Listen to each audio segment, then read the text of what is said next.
요즘 힙하다는 음식점에 갔다. 칼로 자르면 계란이 흐르는 신기한 오믈렛이었는데 직원이 영상 찍을 타이밍을 친절하게 알려주었다.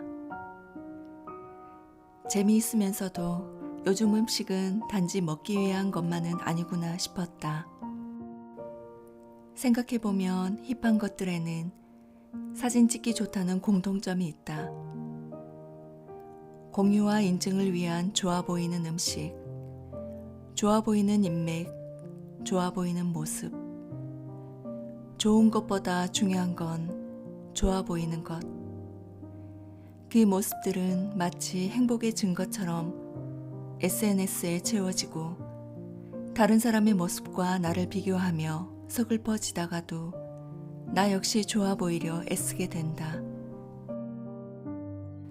그런데 어떤 음식점의 음식은 좋아 보였지만 맛은 없었다.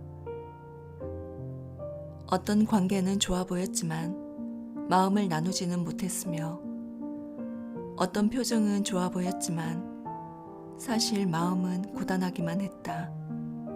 좋아 보이는 건 쉽지만 진짜 좋은 건 별개의 문제이고 좋아 보이는 사진 속 모습이 행복을 인증하지는 못한다.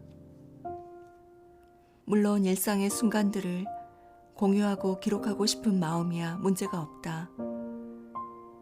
하지만 사진만 찍다가 정작 카메라 렌즈 너머의 삶을 바라보지 못한다면, 보정되지 않은 일상에서 초라함을 느낀다면 그건 좀 서글프지 않을까. 우리는 지금까지 행복을 인증하기 위해 너무 많은 마음과 시간을 낭비했던 건 아닐까. 남들에게 좋아 보이는 것보다 중요한 건 나에게 좋은 것, 내 마음에 좋은 것 아닐까. 연출된 행복을 쫓는 대신 소박해도 내 입맛에 맞는 음식과 초라해도 편안하게 쉴 수 있는 공간과 소소해도 진심을 나눌 수 있는 관계와 평범해도 진짜 행복한 순간을 만나야 한다. 남들에게 좋아 보이지 않아도 괜찮다. 관람객보다 당신이 더 중요하다. 사람의 가치는 그 사람이 중요하게 여기는 것이 무엇인지에 따라 결정된다. 나는 꽤 활달한 사람임에도 새로운 집단에 가면 낯을 가리곤 했다. 첫 만남에서 낯을 가리면 실제 내 모습과는 달리 사람들은 나를 말이 없고 얌전한 사람이라 여겼고 모임에서 계속 그 이미지를 유지해야 할 것 같아 여간 불편한 일이 아니었다. 부단한 노력의 결과로 지금은 그렇지 않은데 낯가리는 걸로 고민하는 사람들에게 비결을 전수하자면 의식적으로 긴장하지 않은 척하는 것이다. 처음 만나는 상황을 떠올리며 인사하는 연습을 했고 낯선 자리에 가기 전에는 긴장을 풀고 당당하게 행동하자고 다짐도 했다. 긴장하지 않은 척 연습하다 보니 점점 그 모습이 자연스러워졌고 낯가림을 고칠 수 있었다. 그런데 어떤 이가 말하길 자신이 그렇게 해봤더니 주변에서 억지로 밝은 것처럼 연기하는 것 같아서 불편하다고 말했다고 한다. 어떤 게 달랐던 걸까? 낯을 가린다는 건 낯선 상황에 움츠러들고 긴장되어서 자신의 본 모습을 보여주지 못하는 거다. 그렇기에 발표나 면접을 연습하다 보면 실력이 좋아지는 것처럼 긴장을 푸는 사회화 훈련으로 개선할 수 있다. 하지만 원래 조용하고 차분한 사람이 억지로 밝은 척하면 다른 모습으로 자신을 위장하는 일이라 아무리 메소드 연기를 한다고 한들 나도 상대도 불편해진다. 나 역시도 대중 앞에서 처음 강연을 하게 되었을 때 어떻게 해야 하나 고민하다가 스타 강사들의 강연을 봤다. 너무 재미있고 유쾌해서 나도 저렇게 해야 하는구나 싶었다. 그런데 내가 억지로 재미있게 하려고 하니 자연스럽지가 않고 어딘가 어색했다. 그러다 우연히 다른 작가님의 강연을 듣게 됐는데 시종일관 진지했고 웃음이 날 이야기는 전혀 없었지만 많은 관객에게 잔잔한 울림을 주고 있었다. 그때 깨달았다. 모든 강연자가 웃길 필요는 없구나. 누구도 내 강연에서 웃음을 기대하지는 않겠구나. 생각해보면 복학생 선배가 남발하는 유행어에 얼마나 난처했던가. 급식체를 시전하는 부장님의 모습에 얼마나 당황했던가. 그 뒤로는 억지로 애쓰지 않고 위로와 공감이 될 수 있는 이야기를 최선을 다해 전하며 나만의 방식을 찾아갔다. 그러자 훨씬 편안하고 자연스러운 강연이 되었고 분위기도 더 좋아졌다. 우리는 종종 유쾌하고 재미있는 사람이 되고 싶다고 생각하지만 누군가를 사랑하는 이유가 꼭 유쾌함이나 재미만은 아니다. 누군가는 따뜻한 위로를 전하고 누군가는 잘 들어주고 누군가는 즐겁게 웃으며 누군가는 한결같이 곁에 있어준다. 몇 년 전 어떤 블로그 글을 읽다가 발리에서 홀로 살아보기에 대한 로망이 생겼다. 여유롭게 지내며 명상하고 글을 쓰며 자연 속에서 지내는 것. 상상만 해도 평화롭고 아름답지 않은가? 나는 오랜 로망을 실현하고자 2주 일정으로 발리에 갔다. 발리는 생각대로 좋았고 정말 아름다운 곳이었다. 하지만 일주일이 지나자 답답해지기 시작했다.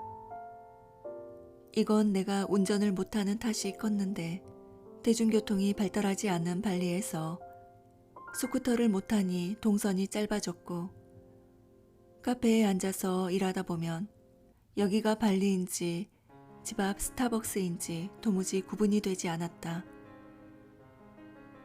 혼자서만 지내는 낭만도 점점 청승이 되었다. 바랐던 로망과는 달리 유배지에서 온 정약용 선생님의 마음을 느낀 나는 결국 손해를 감수하고 예정보다 일찍 한국으로 돌아왔다. 지금의 나는 함께하는 여행이 더 즐겁고 약간의 아쉬움이 남는 일정이 가장 좋으며 일은 집 앞 독서실에서 제일 잘 된다. 같은 지하철 칸에서도 춥다와 덥다는 불만이 같이 나오듯 모두에게 맞는 답은 없다. 누군가는 긴 여행에서 여유를 느끼지만 누군가는 짧은 여행에서 설렘을 느끼고 누군가는 회사 밖에서 떨림을 느끼지만 누군가는 회사 안에서 안정감을 느끼며 누군가는 타인과 함께하는 순간에 활력을 느끼지만 누군가는 혼자일 때 마음의 평화를 느낀다. 여행을 할 때, 인간관계를 맺을 때, 그리고 삶을 살아갈 때 행복에 이르는 방식은 저마다 다른 것이다.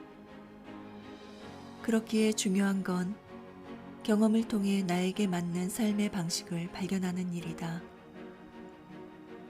누군가의 로망과 누군가의 기쁨을 흉내내는 게 아닌 나의 로망과 나의 기쁨을 알아가자.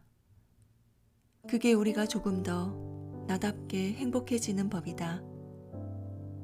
세상에서 가장 좋은 것은 자기다워지는 길을 아는 것이다.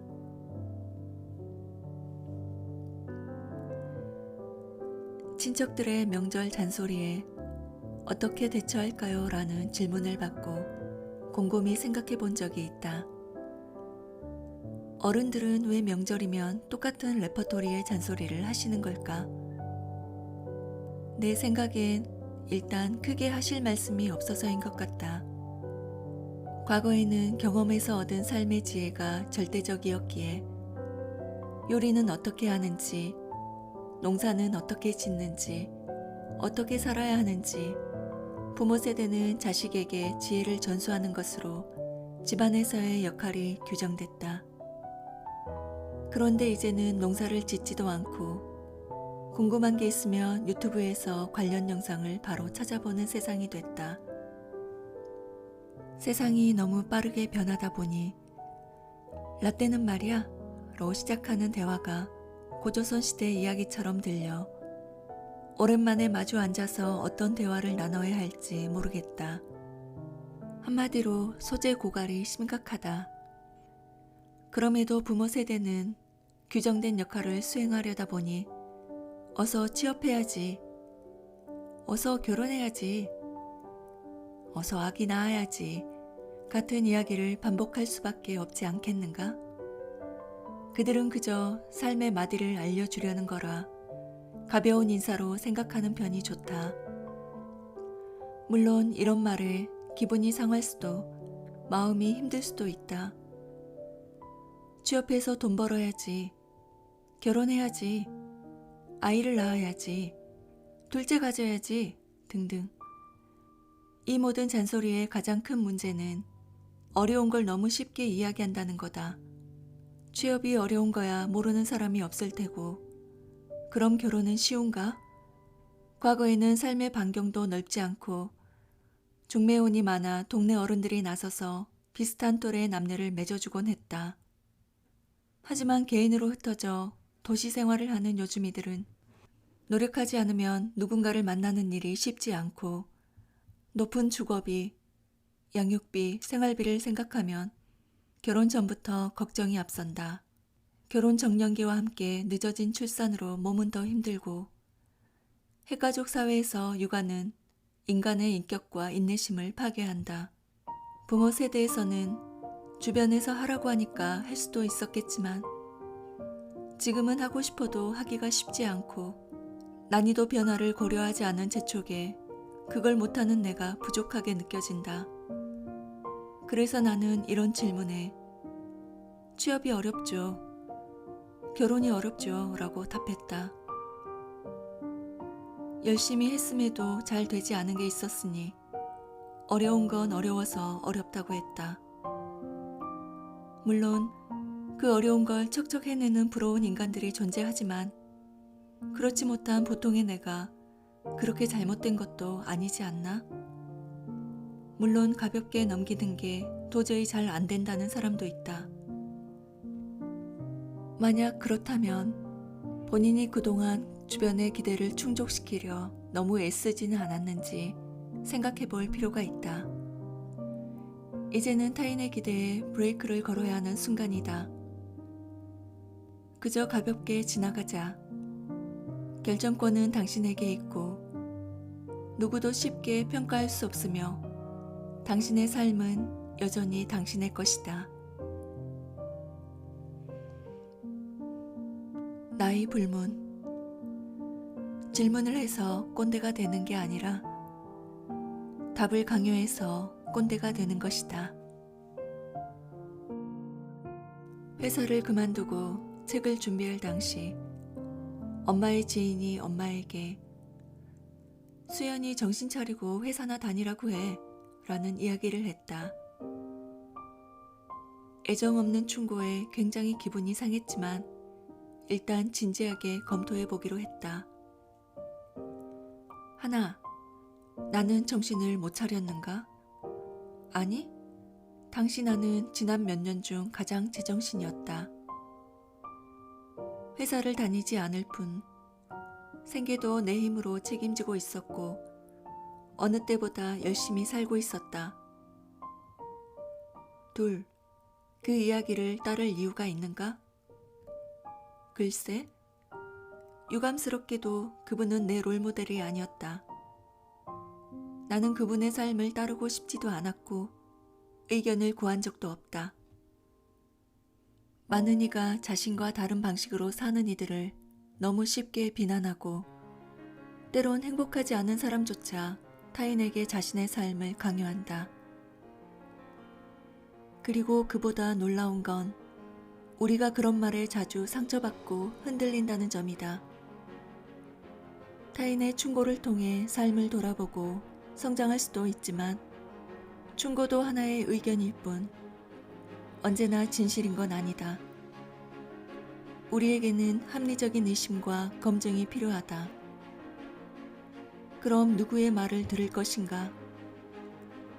가짜뉴스와 선동을 감별하기 위해 확인할 것은 언제나 첫째는 근거요. 둘째는 출처다. 충고에 편협한 진실만 담겨 있다면, 근거도 애정도 없는 참견이라면,